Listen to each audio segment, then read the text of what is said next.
भारत की आर्थिक तरक्की ने दुनिया को हैरत में डाल दिया है, लेकिन देश की तेज ग्रोथ से चीन को सबसे ज्यादा तकलीफ हो रही है।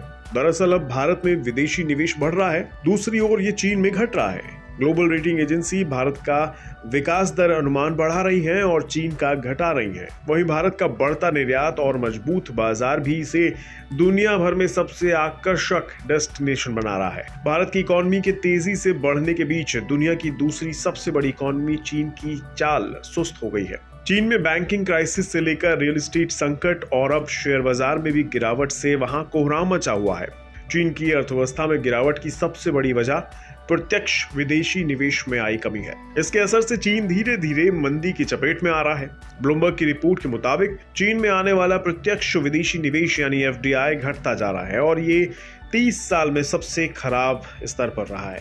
बीते साल देश को मिलने वाला विदेशी निवेश महज 33 अरब डॉलर था, जो 2022 के मुकाबले 82% कम है। 2023 में चीन का डायरेक्ट इन्वेस्टमेंट लायबिलिटीज 33 अरब डॉलर पर आ गया है, जो 1993 के बाद सबसे कम है। वहीं चीन की इकोनॉमी का सबसे मजबूत खंभा यानी रियल एस्टेट सेक्टर भी बीते कुछ साल से गंभीर संकट में है। चीन की सबसे बड़ी रियल एस्टेट कंपनी एवरग्रांडे दिवालिया हो चुकी है। रियल एस्टेट सेक्टर संकट ने बैंकिंग सेक्टर को भी अपनी चपेट में ले लिया है। रियल एस्टेट डेवलपर्स को कर्ज देने वाले बैंक भी अब संकट में फंसते जा रहे हैं। इन सब तनावों के असर से चीन का शेयर बाजार दबाव में आ गया है। वहीं अमेरिका के साथ गहराता तनाव भी चीन के शेयर मार्केट में गिरावट की बड़ी वजह है।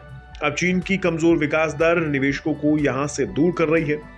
इस साल चीन की विकास दर 2023 के 5.2% के मुकाबले गिरकर 4.6% रहने का अनुमान है। अगर ये अनुमान सही साबित हुआ तो चीन की अर्थव्यवस्था के लिए ये 10 वर्षों का सबसे खराब प्रदर्शन होगा।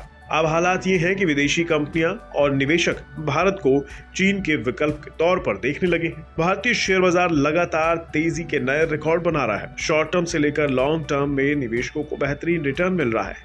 जानकारों के मुताबिक भारत का शेयर बाजार लॉन्ग टर्म में निवेशकों को शानदार मुनाफा देने में कामयाब हो सकता है। रिटेल निवेशकों के बड़ी संख्या में शेयर बाजार में जुड़ने से भी इसकी रफ्तार तेज हुई है और इसमें स्थिरता आ गई है।